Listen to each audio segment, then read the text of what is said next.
Good morning, everybody. This is our daily agenda for March 8th. So for today, we are moving on to a new unit. We have wrapped up the outsider, so we are doing some new stuff. Today, we are going to be working on depth and complexity icons. Some of you might have seen this. Some of you might not be familiar with this. We're going to be going over them today and really discussing what they are. You guys, for your do now, we're going to be working on Quill for about 10 minutes, and then you're going to be going into your depth and complexity icons. It's going to be a lecture and note-taking type of day. Your homework is to read for 30 minutes. If you have any missing assignments, make sure you get those in. Our essential question for this new unit are, what are the depth and complexity icons and how do they help me think when looking at a topic? Reminder, ladies and gentlemen, today is odds and your camera stays on, and it is on. If it is not working, then you will send me or Mrs. Arroyo a message. All right, so we are working with the depth and complexity icons. Our essential question, of course, we just read it out. What are the depth and complexity icons and how do they help me think deeply when looking at a topic? We're going to be going into the idea that the depth and complexity icons, they're images or symbols that really just represent various points of view or lenses to look at a topic. They help us challenge or to think deeply and make connections. So these are the depth and complexity icons. So the depth icons are the big idea, details, rules, trends, ethics, patterns, language of the discipline, and unanswered questions. And we're going to go one by one to talk about what those depth icons look like. Our complexity icons are the ones that challenge students to make connections. They're what help you guys look at trends and patterns. So there's the overtime icon, the across discipline icon, and the multiple perspectives icon. Moving on, we're going to talk about the big idea. How you can find the big idea by thinking about what the topic is mostly about.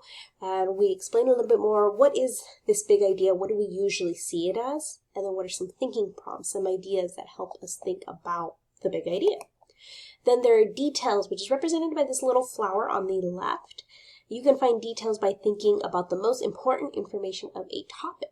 Sometimes it's the most important information. Sometimes it's small pieces of information.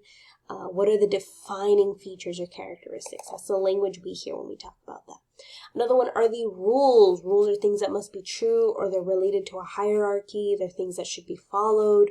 The thinking prompts are, what are some rules for blank? What is required for blank? How is it structured?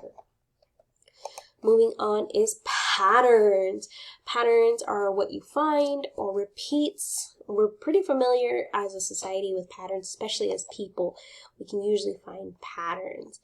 I'm probably just going to get to one or two more of these slides, and then tomorrow we will also continue on with this lecture. So I'm just going to get to a couple more. Language of the discipline.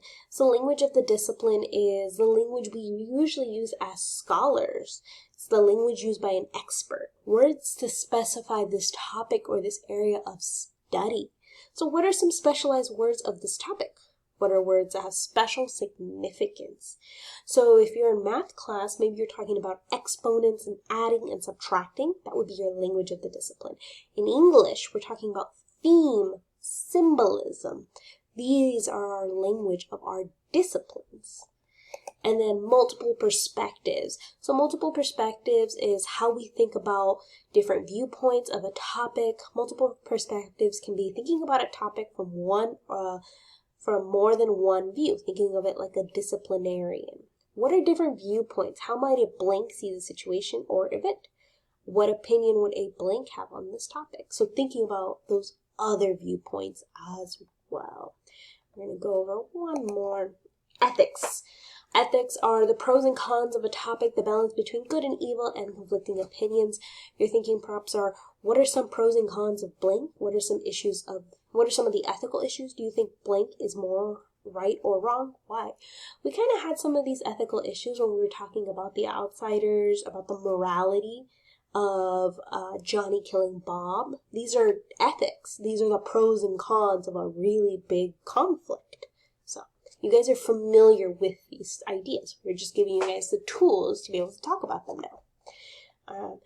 There's a little bit more to this presentation, but we'll get to that tomorrow. For today, that's going to be it. Our exit ticket for the day is, why should we use depth and complexity icons when looking at a topic? How can they help us?